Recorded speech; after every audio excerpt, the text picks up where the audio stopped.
नमस्कार, CSK news में आपका स्वागत है। तो दोस्तों आ चुके हैं 7 सितंबर, जो फटाफट ब्रेकिंग न्यूज़ निकल के आ रही है, एक एक करके विस्तार से बताएंगे। तो दोस्तों इस सीईओ मीट में पीएम नरेंद्र मोदी उठाएंगे आतंकवाद का मुद्दा, इमरान खान को करारा जवाब देंगे। जी हाँ, दरअसल शंघाई सहयोग संगठन में आमने सामने पीएम मोदी इमरान। दूसरी बड़ी अपडेट, पंजशीर जीतने का तालिबान का दावा झूठा निकला। नॉर्दर्न अलायंस ने कब्जे का किया खंडन, पहाड़ियों में अभी भी गुरिल्ला वार शुरू हो चुका है। तीसरी बड़ी अपडेट बताएंगे, पंजशीर में तालिबान की मदद में उतरी पाकिस्तान की एयरफोर्सेस, मिलिट्री हेलीकॉप्टर की तस्वीर वायरल। एक्शन क्या लेगी दुनिया, दरअसल इसके बारे में आपको बताएंगे। और इस बीच बड़ी खबर, खून की आखिरी बूंद तक लड़ेंगे। अहमद मसूद ने जारी किया ऑडियो मैसेज, पाकिस्तान को लड़खड़ा, कहा पंजशीर में जारी है जंग, एयरफोर्सेस पाकिस्तान की कर रही हैं मदद। पांचवी बड़ी अपडेट बताएंगे, तालिबान का पहला मास्टर स्ट्रोक, सरकार गठन समारोह में अमेरिका के 6 दुश्मनों को भेजा न्योता। जी हाँ, इसके बारे में भी आपको बताएंगे। और इस बीच अगली अपडेट, उत्तर कोरिया के साथ मिलकर भारत की मुसीबत बढ़ा सकता है पाकिस्तान, इमरान किम जोंग की गुप्त संधि को भी समझिए। इस बीच सब कुछ खबर एक एक करके जानेंगे, जहां पे बड़ी खबर, 9/11 हमले से पहले मुकाबले अब ज़्यादा बुरी है अफगान समस्या, तालिबान के पास अमेरिकी हथियार, शीर्ष यूएस सांसद ने ही चेताया। तो दोस्तों एक एक करके आपको विस्तार से बताएंगे। जापान में भी हालत खराब है, प्रधानमंत्री छोड़ेंगे अपना पद। और इस बीच चीन ने ताइवान में घुसपैठ कर दी है। जी हाँ, 19 सैन्य विमानों ने हवाई क्षेत्र में उड़ान भरी है, परमाणु बम गिराने वाले प्लेन भी इसमें शामिल है। तो ये बहुत बड़ी खबर निकल के आई है, एक एक करके विस्तार से बताएंगे। लेकिन उससे पहले एक छोटा सा निवेदन, अगर आपने चैनल को सब्सक्राइब नहीं किया तो चैनल को सब्सक्राइब करें। और अगर आप भी मानते हैं कि प्रधानमंत्री नरेंद्र मोदी के नेतृत्व में देश कोविड-19 से भी लड़ा है, चीन और पाकिस्तान ही नहीं तालिबानियों को मुंहतोड़ और करारा जवाब देगा, तो इस वीडियो को लाइक करके अपना समर्थन दर्ज करें। दरअसल पहली बड़ी अपडेट निकल के आ रही है, सीईओ मीटिंग में पीएम नरेंद्र मोदी उठा सकते हैं आतंकवाद का मुद्दा, इमरान खान को भी मिलेगा करारा जवाब। जी हाँ, पीएम मोदी और इमरान खान आमने सामने। शंघाई सहयोग संगठन एससीओ की बैठक में पीएम मोदी आतंकवाद का उठाएंगे मुद्दा। खास बात यह है कि इस बैठक में पाकिस्तान के प्रधानमंत्री इमरान खान भी मौजूद रहेंगे। यह बैठक 16 और 17 सितंबर को तजाकिस्तान की राजधानी दुशांबे में होगी। कहा जा रहा है कि पीएम मोदी इस बैठक में वर्चुअल तरीके से शामिल होंगे। पिछले 2 महीनों के दौरान यहां एससीओ के विदेश, रक्षा और राष्ट्रीय सुरक्षा सलाहकारों की कई बैठकें हुई हैं। अंग्रेजी अखबार टाइम्स ऑफ इंडिया के मुताबिक यूएनएससी और संयुक्त राष्ट्र मानवाधिकार परिषद ने अफगानिस्तान पर भारत के बयानों को ध्यान में रखते हुए बात रखी जाएगी। हालांकि कहा जा रहा है कि इस बात की संभावना काफ़ी कम है कि पीएम मोदी अपने बयान में तालिबान का नाम लेंगे। भारत ने हाल ही के दिनों में तालिबान और पाकिस्तान के रिश्ते को लेकर चिंता जताई थी, लेकिन माना जा रहा है कि पाकिस्तान हो या फिर तालिबान, प्रधानमंत्री मोदी आतंकवाद को लेकर मुद्दा एससीओ में उठाने वाले इमरान खान सामने बैठे रहेंगे। अगली अपडेट लेते हैं। तो दोस्तों बड़ी खबर, पंजशीर में तालिबान ने कब्जे का दावा किया, फहराया झंडा। तो वहीं ऑडियो मैसेज वायरल किया है अहमद मसूद, नॉर्दर्न अलायंस के लड़ाके, कहा खून के आखिरी बूंद तक लड़ेंगे, पाकिस्तान को लड़खड़ा, कहा पाकिस्तान हवाई हमला कर रहा है। दरअसल अफगानिस्तान की पंजशीर घाटी में तालिबान के साथ जंग लड़ रहे नेशनल रेजिस्टेंट फ्रंट एनआरएफ के लीडर अहमद मसूद ने सोमवार को अपने फेसबुक अकाउंट पर एक भी ऑडियो मैसेज जारी किया है, जिसमें उन्होंने कहा है कि उसके लड़ाके अब भी पंजशीर में मौजूद हैं और तालिबानी लड़ाकों के साथ जंग लड़ रहे हैं। इसके साथ ही उन्होंने कहा है कि हाँ, वो अपने खून की आखिरी बूंद तक लड़ते रहेंगे। एनआरएफ लगातार तालिबान के साथ लड़ता रहेगा। मसूद ने कहा है कि देश के लोगों को और अंतर्राष्ट्रीय समुदाय के लोगों के तालिबान से लड़ने के लिए एक साथ आना चाहिए। अहमद मसूद के अनुसार तालिबान बदल गया है और वे अब ज़्यादा आक्रामक है। उनने संयुक्त राष्ट्र पर तालिबान के साथ बातचीत करके गलत फैसले लेने का भी आरोप लगाया है। इससे पहले तालिबान ने कहा था कि उसने राजधानी काबुल के उत्तर में स्थित पंजशीर प्रांत पर कब्जा कर लिया है। और तालिबान के प्रवक्ता ज़बीहुल्लाह मुजाहिदीन ने ट्विटर पर लिखा है कि पंजशीर प्रांत भाड़े के दुश्मन का आखिरी गढ़ पूरी तरीके से जीत लिया है। हालांकि इसके बाद एनआरएफ की ओर से भी बयान जारी करके इस दावे को खारिज कर दिया गया है। अगली अपडेट, तो दोस्तों पंजशीर जीतने का तालिबान का दावा झूठा, नॉर्दर्न अलायंस ने कब्जे को किया खंडन, और पहाड़ियों में अभी भी गुरिल्ला वार शुरू है। जी दरअसल एक तरफ तालिबान दावा कर रहा है कि हमने सब कुछ जीत लिया, दूसरी तरफ पंजशीर में लगातार नॉर्दर्न अलायंस ये कह रहा है, चीज़ का खंडन कर रहा है। पहाड़ियों में गुरिल्ला वार का कोई भी बात निकल के आ रही है। आपको बता दें, तालिबान ने एक तस्वीर भी जारी की जिनमें दिख रहा है कि नॉर्दर्न अलायंस के हेडक्वार्टर पर तालिबानी लड़ाके मौजूद हैं, लेकिन नेशनल रेजिस्टेंट फोर्सेस यानी NRF ने कहा है कि तालिबान से लड़ाई जारी रहेगी और पंजशीर में तालिबान की जीत का दावा गलत है। उससे पहले इस्लामिक आतंकवादी समूह के प्रवक्ता ज़बीहुल्लाह मुजाहिदीन ने सोमवार को दावा किया है कि तालिबान ने पंजशीर प्रांत पर पूरी तरीके से कब्जा कर लिया है, जो अफगानिस्तान के आखिरी इलाके में प्रतिरोध बलों के कब्जे से है। सोशल मीडिया पर तस्वीर में तालिबान के सदस्य पंजशीर प्रांतीय गवर्नर के परिसर गेट के पास सामने खड़े नजर आए थे। तो ये बड़ी खबर निकल के आ रही है। हम चलते हैं अगले अपडेट लेते हैं। तो दोस्तों, पंजशीर में तालिबान की मदद में उतरी पाकिस्तान की एयरफोर्सेस मिलिट्री हेलीकॉप्टर की तस्वीर वायरल। ईरान ने लगाई लताड़, कहा दूसरे देश में जंग करने का अधिकार किसने दिया। तालिबान ने कुछ घंटे पहले पंजशीर में कब्जा करने का दावा कर दिया। खबर आई कि पाकिस्तान की एयरफोर्सेस ने तालिबान की मदद की, वहाँ पर जमकर एयर स्ट्राइक किया और अपने ड्रोन अटैक भी करवाए थे। इस बात के सूत्रों से हवाली पुष्टि भी की गई और पंजशीर की घाटी पाकिस्तान एयरफोर्सेस भी मौजूद रही। पंजशीर की घाटी में पाकिस्तान सेना के हेलीकॉप्टर की तस्वीर भी वायरल हुई, जिसके बाद सवाल उठ रहे हैं कि क्या पाकिस्तान के खिलाफ दुनिया एक्शन लेगी अब, जबकि पाकिस्तान का पूरा खेल जो है वो बेनकाब हो चुका है। तो आखिर कब दुनिया पाकिस्तान को ब्लैक लिस्टेड करेगी, तो दुनिया भर में ये मांग उठने लगी है। अगले अपडेट लेते हैं। तो दोस्तों, तालिबान का पहला मास्टर स्ट्रोक सरकार गठन समारोह में अमेरिका के 6 दुश्मनों को न्योता भेज दिया है। तमाम अटकलों के बीच तालिबान ने सरकार बनाने की तैयारियां शुरू कर दी हैं और तालिबान ने कहा है कि सरकार बनाने की प्रक्रिया अंतिम मोड़ पर पहुंच चुकी है और जल्द ही तालिबान की सरकार को ऐलान कर दिया जाएगा। तालिबान ने सरकार बनाने के लिए अपने यार देशों को न्योता भेजना शुरू कर दिया है और उन्हें तालिबान की सरकार के समारोह में शामिल होने का आग्रह भेज दिया है। रिपोर्ट्स में कहा गया है कि तालिबान सरकार बनाने के लिए बड़े कार्यक्रमों का आयोजन करेगा और संदेश देने की कोशिश भी करेगा। उनकी सरकार पहले जैसी नहीं होने वाली है। अफगानिस्तान से आ रही रिपोर्ट्स के मुताबिक तालिबान ने उन 6 देशों को अपनी सरकार के निर्माण के समारोह में शामिल होने के लिए न्योता भेजा है। वो सभी के सभी अमेरिका के दुश्मन हैं। पंजशीर घाटी पे करीब कब्जा जमाने के बाद तालिबान ने सरकार गठन की प्रक्रिया शुरू कर दी है। रिपोर्ट्स के मुताबिक तालिबान ने पाकिस्तान, चाइना, ईरान, तुर्की, कतर और रशिया को निमंत्रण भेजा है। जाहिर है कि तालिबान की लिस्ट देखते ही साफ जाहिर होता है कि इन्हीं देशों ने तालिबान का पूरा साथ दिया है और इन्हीं देशों की बदौलत तालिबान आज अफगानिस्तान पर कब्जा करने में कामयाब हो पाया है। तालिबान इन देशों के साथ दोस्ती को मजबूत करना चाहता है ताकि वे सरकार चला सके, क्योंकि यूरोपीय यूनियन के साथ कई देशों ने कह दिया है कि वो तालिबान की सरकार को मान्यता नहीं देंगे। अगले अपडेट लेते हैं। तो दोस्तों, बेहद बड़ी खबर निकल के आ रही है। आपको बता दें, 9/11 हमले से पहले मुकाबले अब ज़्यादा बुरे हैं तालिबान के। अफगान समस्या तालिबान के पास अमेरिकी हथियार हो चुका है। शीर्ष US सांसद ने जीते चेतावनी। दरअसल टेक्सास के रिपब्लिकन सांसद माइकल मैकॉल ने रविवार को कहा कि अफगानिस्तान में स्थिति 9/11 के आतंकी हमलों से पहले की तुलना में बहुत खराब है, क्योंकि तालिबान अब पूरी तरीके से अमेरिकी हथियारों से लैस हो गया है। मैकॉल ने फॉक्स न्यूज़ की क्रिस वॉलिस में कहा है कि हम 9/11 हमले से पहले स्थिति वापस आ रहे हैं, लेकिन ये स्थिति उससे भी ज़्यादा बदतर है, क्योंकि वो अब तालिबान हमारे हथियारों, हमारे हेलीकॉप्टरों और हमारे कैश से लैस हो चुका है। तो अमेरिकी हथियारों से लैस होना ये अपने आप में खतरनाक चीज़ है। हम चलते हैं अगले अपडेट। तो दोस्तों, बड़ी खबर निकल के आ रही है। आपको बता दें, चाइना ने एक बार फिर से ताइवान में घुसा दिए हैं अपने पोत को। जी हाँ, दरअसल अपने विमानों को लगभग बड़ी खबर निकल के आ रही है, जहाँ पर 20 फाइटर जेटों को 20 जी हाँ 1-2 नहीं बल्कि 20 फाइटर जेटों को चाइना ने ताइवान में घुसा दिया है और बड़ी घुसपैठ की हवाई क्षेत्रों में उड़ान भरी है। परमाणु बम गिराने वाले प्लेन्स भी नजर आए हैं। दरअसल चाइना लगातार ताइवान के हवाई क्षेत्र का उल्लंघन कर रहा है। ताइवान का कहना है कि चीन के 19 सैन्य विमानों ने उन इलाकों में उड़ान भरी है जहां पे परमाणु बम गिराने वाले विमान भी शामिल हैं और ये घटना रविवार को दक्षिणी पश्चिमी हवाई क्षेत्र में हुई है। अंतर्राष्ट्रीय चेतावनियों के बावजूद चीन वायुसेना लगातार ताइवान में घुसपैठ कर रही है। ताइवान के रक्षा मंत्रालय ने कहा है कि उसने उन 19 चीनी विमानों को ट्रैक किया है जो एयर डिफेंस आइडेंटिफिकेशन जोन में उड़ रहे थे, जिसके बाद से इसमें सवार क्रू को चेतावनी जारी कर दी गई है। मंत्रालय ने अपने बयान में कहा है कि रडार और वहां तैनात मिसाइल सिस्टम ने भी चीनी गतिविधियों के बारे में पता लगा लिया है। इन विमानों में 4 H-6 विमान वर्षक और 10 J-17 लड़ाकू जेट और 4 सुखोई Su-30 जेट शामिल थे। इसके अलावा एक Y-8 विमान और अर्ली वार्निंग विमान भी इस घुसपैठ का हिस्सा थे। मामले में चाइना की ओर से भी अधिक कुछ नहीं कहा गया है, लेकिन 15 जून के बाद अब तक सबसे बड़ी घुसपैठ मानी जा रही है। हम चलते हैं अगले अपडेट पर। पंजशीर घाटी पर तालिबान के हमले से भड़का ईरान, कड़ी निंदा करते हुए पाकिस्तान को भी दिया सख्त संदेश। जी हाँ, ईरान ने सोमवार को अफगानिस्तान की पंजशीर घाटी में तालिबान के हमले की कड़ी निंदा की है और अब तालिबान ने दावा किया है कि उसने पंजशीर पर कब्जा कर लिया है और उसके ईरान की ओर से बयान जारी किया गया है।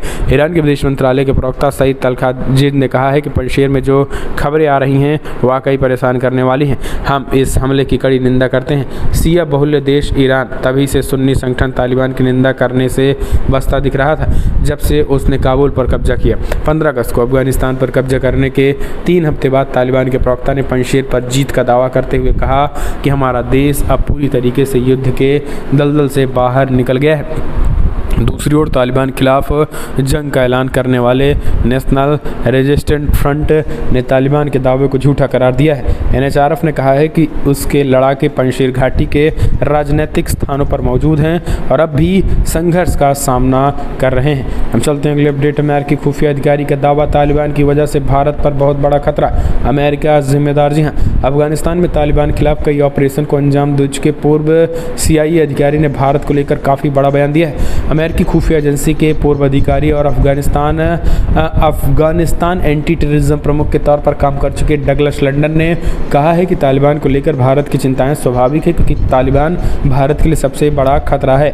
2016 और 2018 के दौरान दक्षिणी पश्चिमी एशिया में आतंकवाद निरोध के लिए CIA प्रमुख के रूप में अफगानिस्तान में काम भी कर चुके हैं और उन्होंने एक तरीके से ये बड़ा स्टेटमेंट दे दिया है। हम चलते हैं अगले अपडेट लेते हैं। तो दोस्तों, तालिबान पंजशीर से बड़ी खबर निकल के आ रही है। तजाकिस्तान भाग गए हैं अमरुल्लाह सलेह, ये रिपोर्ट्स निकल के आ रही है। जी हाँ, दरअसल आपको बता दें कि जिस तरीके से पंजशीर में अटैक और हमले की बात तालिबान कह रहा है, इसको लेकर माना जा रहा है कि फ़िलहाल पाकिस्तान एयर फोर्सेस की मदद से तालिबान ने ये जंग जीत ली है और अपने आप में खुद को कार्यवाहक राष्ट्रपति घोषित करने वाले अमरुल्लाह सलेह है इस समय जो है वो भाग कर पहुंच चुके हैं तजाकिस्तान। जी हाँ, ये रिपोर्ट्स निकल के आई है। हालांकि इसको लेकर अमरुल्लाह सलेह ने भी कोई ऐसा स्टेटमेंट नहीं दिया है कि जिससे ये क्लियर हो सके कि वो कहाँ हैं, लेकिन ये चीज़ें जो हैं वो स्पष्ट अपने आप में कही जा रही हैं कि वो फ़िलहाल इस समय नहीं है,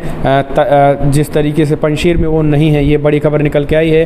हालांकि आपको बता दें कि नेशनल रेजिस्टेंट फ्रंट ने अब तालिबान से सीज़ फायर की बात की। उन्होंने कहा कि हम सीज़ फायर चाहते हैं और बातचीत के जरिए मसले को हल कराने की भी बात कही जा रही है। ये बड़ी खबर निकल के आ रही है। हम चलते हैं अगले अपडेट लेते हैं। तो दोस्तों, बड़ी खबर, लड़कों और लड़कियों को एक तरीके से अलग सिस्टम में बैठाया जाना शुरू हो चुका है। जी हाँ, दरअसल अलग बैठकर बीच में पर्दे लगाए गए हैं।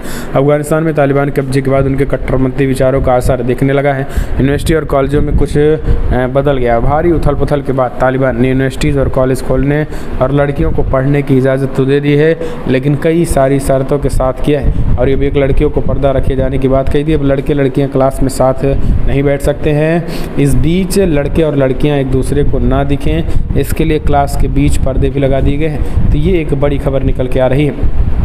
इस बीच हम चलते हैं अगले अपडेट ले लेते हैं। तो दोस्तों, बड़ी खबर निकल के आ रही है एक और, जहां पर आपको बता दें यूपी के पूर्व राज्यपाल अजीज कुरैशी पर राजद्रोह का केस दर्ज। योगी सरकार पर की थी टिप्पणी। जी हाँ, दरअसल यूपी के पूर्व राज्यपाल अजीज कुरैशी के खिलाफ यूपी पुलिस ने राजद्रोह का केस दर्ज किया है। मुख्यमंत्री योगी आदित्यनाथ के खिलाफ कथित तौर पर अपमानजनक टिप्पणी के मामले में ये FIR दर्ज की गई है। रविवार को कुरैशी के खिलाफ ये कानूनी कार्रवाई की गई है। रामपुर जिले के सिविल लाइंस पुलिस स्टेशन में BJP नेता आकाश सक्सेना की शिकायत पर अजीज कुरैशी के खिलाफ मामला दर्ज कर लिया गया है। मुकदमा दर्ज होने के बाद अजीज कुरैशी ने कहा है कि मुझे राजनीतिक रूप से नुकसान पहुंचाने और जनता को गुमराह करने के लिए मेरे शब्दों को गलत तरीके से पेश किया जा रहा है। मैंने कहा था कि पहले के दिनों में आज की तरह इतने अत्याचार नहीं हुए। मैंने किसी खिलाफ कोई टिप्पणी नहीं की। दरअसल आपको बता दें CM योगी को उन्होंने क्या कहा था, आप सुनिए। रामपुर में आजम खान के घर पहुंचे थे तंजीन फातिमा से मिलने, जहां पर CM योगी आदित्यनाथ की तुलना शैतान और खून चूसने वाले राक्षस से की थी। पुलिस के मुताबिक आकाश सक्सेना ने अपनी शिकायत में ये चीज़ें कुरैशी पर विवादित बयान देने का आरोप लगाया है। हम चलते हैं एक और अपडेट ले लेते हैं। तो दोस्तों, अवैसी आज जो है अयोध्या आ रहा है, लेकिन अवैसी ने अपने तमाम पोस्टरों में फैज़ाबाद लिखवाया है। इसी को लेकर अयोध्या के साधु संतों में ज़ोरदार गुस्सा है और उन्होंने एक तरीके से इसे जिन्ना बता दिया है। दरअसल असदुद्दीन ओवैसी के अयोध्या दौरे को लेकर तपस्वी छावनी के महंत ने जिला प्रशासन ने से अनुमति नहीं देने की मांग की है। महंत परमहंस आचार्य ने कहा है कि ओवैसी हमेशा नफरत भरा बयान देते हैं। ओवैसी देश में नफरत की राजनीति करना चाहते हैं। मुस्लिम पक्ष को 5 एकड़ भूमि मिले तो किसी को कोई आपत्ति नहीं नहीं हुई है, लेकिन ओवैसी के सियासी लाभ के लिए उसको उकेड़ते रहते हैं। तपस्वी छावनी के महंत ओवैसी पर गंभीर आरोप लगाते हुए कहा है कि हिंदू मुसलमान को लड़ाकर लोगों की हत्या कराना चाहते हैं। यही नहीं, परमहंस आचार्य ने ओवैसी की तुलना दूसरे जिन्ना के रूप में करते हुए कहा है कि ओवैसी देश में दूसरा जिन्ना बनना चाहते हैं, लेकिन ये अगली अपडेट ISI ने LOC पर भेजे 150 तालिबानी आतंकी। एक और खुफिया रिपोर्ट्स निकल के आई है। दरअसल पाकिस्तानी खुफिया एजेंसी ISI ने एक तरफ जहां पंशीर में चल रहे लड़ाई में तालिबान के समर्थन में अपनी माइनर स्नाइपर सेना भेजी है, तो वहीं दूसरी ओर भारत खिलाफ तालिबान आतंकी को हमले के लिए भारत भेजने के जुगाड़ में लगा है। तालिबान को लेकर जो आशंका जताई जा रही है वो सच साबित होती नजर आ रही है। ISI तालिबान आतंकियों के कश्मीर भेजने की फिराक में है। घुसपैठ के इरादों में तक करीब 150 तालिबान आतंकियों को LOC पर लाया गया है। खुफिया विभाग ने 2 दिन पहले किए गए इंटरसेप्ट के बाद सरकार को रिपोर्ट्स दे दी है। खुफिया एजेंसी ने कहा है कि फिलहाल अफगानिस्तान में तालिबान हुकूमत से पाकिस्तान बेहद उत्साहित है। ISI ने भारत खिलाफ फिर से साजिश रचना शुरू कर दिया है। 140 से 150 आतंकियों को LOC के पास देखा गया है। खुफिया विभाग ने अपनी रिपोर्ट्स में सरकार को आगाह किया है कि आने वाले दिनों में आतंकी बड़े पैमाने पर घुसपैठ की आतंकी वारदात कर सकते हैं। तो दोस्तों, ये भारत के लिए काफ़ी अलर्ट करने वाली बात है। अगली अपडेट, PM मोदी 9 सितंबर को 13वें ब्रिक्स सम्मेलन शिखर की करेंगे अध्यक्षता।